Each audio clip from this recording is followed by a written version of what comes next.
I felt wronged. I felt like I was treated unfairly.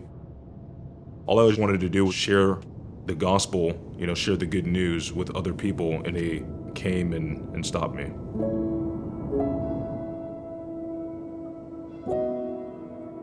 When I was 20 years old, I was approached by two men who, were Christians, and they wanted to share with me the things about Christianity and, what does that really mean?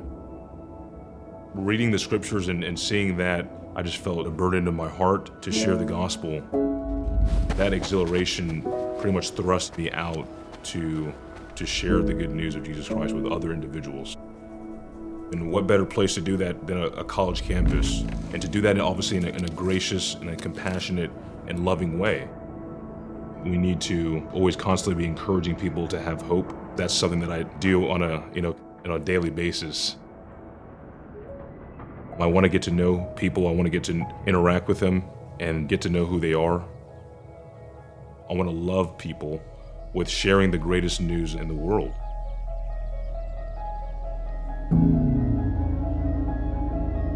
In July of 2016, Chike wanted to share his faith publicly on his college campus, so he went to Gwinnett College and began to distribute religious literature and to talk about his faith with passersby. Shortly after he arrived there, campus police came to him and told him that he needed to stop, and that he needed to get advanced permission and make a reservation before he could share his faith publicly on campus. And he could only do it in a designated area, which is called a speech zone.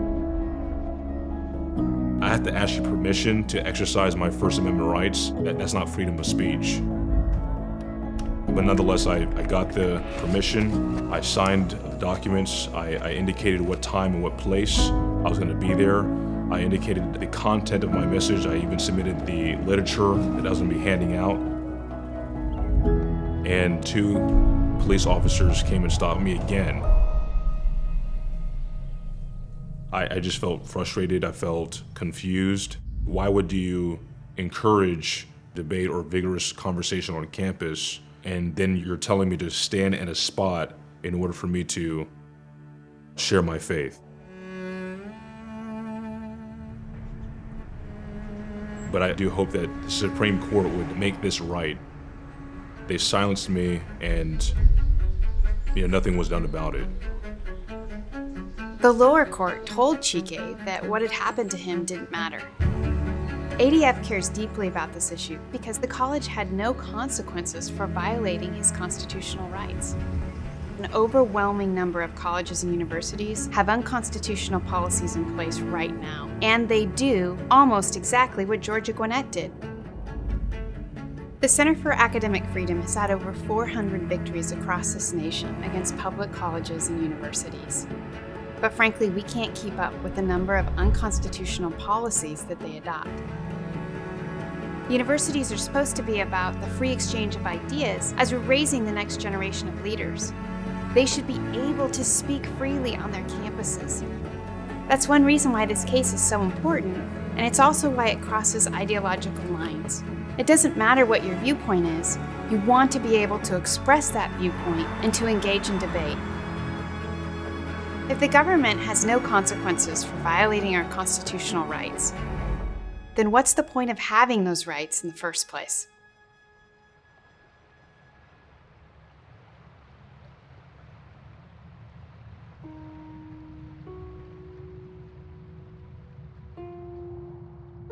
It's not just about me. Other students are also met with the same opposition that I was met with. When we live in a country where free speech is being silenced, it's no longer free anymore. And a win for me would be a win for all of us.